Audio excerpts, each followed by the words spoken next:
তাহলে sucking reflex ভালো আছে, ও দুধ খাওয়ার চেষ্টা করতেছে।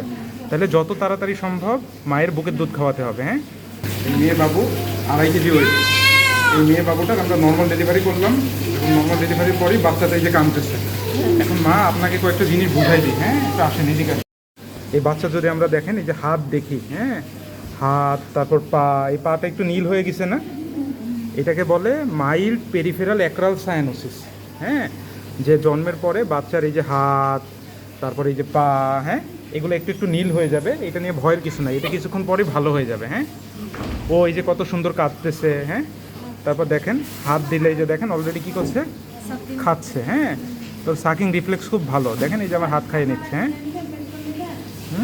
তাহলে সাকিং রিফ্লেক্স ভালো আছে, ও দুধ খাওয়ার চেষ্টা করতেছে। তাহলে যত তাড়াতাড়ি সম্ভব মায়ের বুকের দুধ খাওয়াতে হবে। হ্যাঁ, তারপর দেখেন আমি হাত দিলেও আমার হাত ধরে ফেলবে, দেখবেন আমি হাত দিচ্ছি, দেখেন নাও। হ্যাঁ, এই যে দেখেন আমার হাত শক্ত করে ধরতেছে। হ্যাঁ, হ্যাঁ তারপর আমি যদি ওর পায়েও হাত দিই, হ্যাঁ দেখেন পায়ে হাত দিলে ওর পা দিয়েও দেখেন আমার আমার হাত ধরার চেষ্টা করবে। দেখো ধরো, এই যে দেখেন হাত ধরতেছে। হ্যাঁ, দেখি এই যে, হ্যাঁ তারপরে আমরা আরেকটু দেখি, দেখি বাবা এই যে ওর মুখের কাছে আমরা হাত দিচ্ছি, মুখের কাছে হাত দিচ্ছি। হ্যাঁ, দেখেন যেদিকে হাত দিচ্ছি ও মুখটা ওইদিকে ঘুরাই নিচ্ছে। হ্যাঁ, এগুলো প্রত্যেকটা ভালো রিফ্লেক্স, বাচ্চা অনেক সুস্থ আসছে। দেখি বাবু এর মাথাটাতে কোনো ইনজুরি টিনজুরি নাই। হ্যাঁ, একদম গোলুমোলো একটা বাচ্চা হয়েছে। এটা কয় নম্বর বাচ্চা আপনাদের? 4 নম্বর। তাহলে আপনাদের 4টাই নর্মাল ডেলিভারি হলো।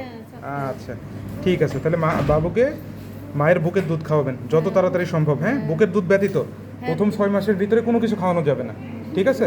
তাহলে বাচ্চার ব্রেন ডেভেলপমেন্ট ভালো করে হবে না। হ্যাঁ, আর এই যে এর গায়ে দেখেন, এর গায়ে যে সাদা সাদা যেগুলো হয়ে আছে, লেগে আছে, এগুলো প্রথমে মোছানোর দরকার নাই। এগুলো শরীরের জন্য ভালো, টেম্পারেচার মেনটেন করে। হ্যাঁ, ঠিক আছে, তাহলে এগুলো এরকমই থাকবে, এগুলো মুছাবেন না। হ্যাঁ, আর বাচ্চা 24 ঘন্টার ভিতরে একবার পায়খানা করবে, একদিনের ভিতরে, আর 1 থেকে 2 দিনের ভিতরে একবার প্রসব করবে। মানে প্রসব করলে এটা নর্মাল, তারপরে বারবার বারবার করবে, ঠিক আছে? আচ্ছা, এই যে কত সুন্দর বললো হা করে আসতে। হ্যাঁ ঠিক আছে, নিয়ে যান।